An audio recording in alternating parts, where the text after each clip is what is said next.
Next Saturday will mark 20 years since the deadly terror attacks. President Biden says he will be releasing FBI documents from the investigation. Joining us tonight is Tracy Walder, a former CIA operative who was in the counterterrorism center on September 11th and also served 9 tours overseas, including in Afghanistan. Welcome to Prime.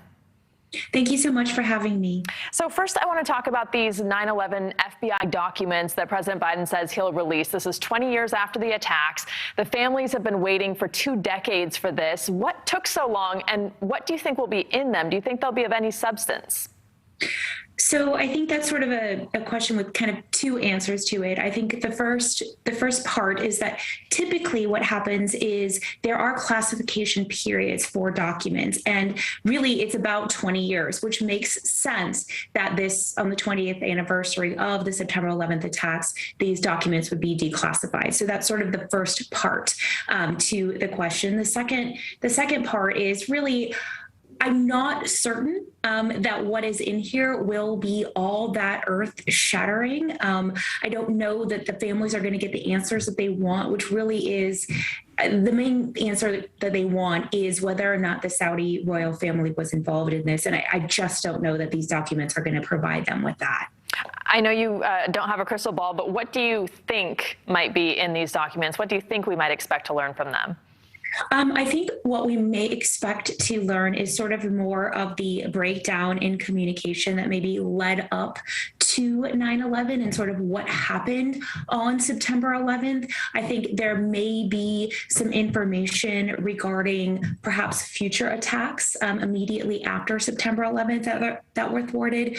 That's really my best guess. The Homeland Security Secretary earlier this year testified that the biggest domestic terror threat comes from white supremacists.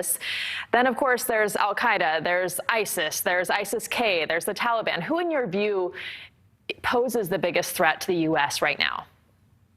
That is really a great question. I think it's sort of twofold. I do think that we do have an issue with sort of what we see in regards to domestic terrorism here in the United States. But I think broader and overall, foreign and domestic wise, I think what we see really are what we call these Lone Ranger attacks, which is really what ISIS prefers, quite frankly.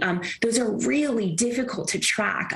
When you have a large body like an Al-Qaeda or even a Proud Boys or something of that nature, they leave sort of a digital footprint, which can make tracking them a bit easier. What I'm most concerned about are sort of these one-offs that become radicalized by groups like ISIS or various domestic terrorist groups, and then create, maybe small-scale attacks here in the United States, but enough that creates sort of a disruption to us. And given the events that have transpired in Afghanistan, do you think that more of these kind of lone attackers will be radicalized as a result of this? I do. I think that we are already seeing sort of a creation of a reoccurrence, of Al-Qaeda, really. If you look at it, what they were doing was using it as sort of this forward operating base for their operations. So I think we will, in terms of a digital side, see some of these one-offs.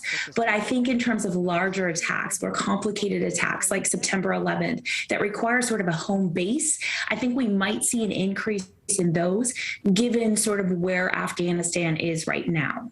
All right. Tracy Walder, thank you so much for joining us tonight. I appreciate your insight. Thank you for having me.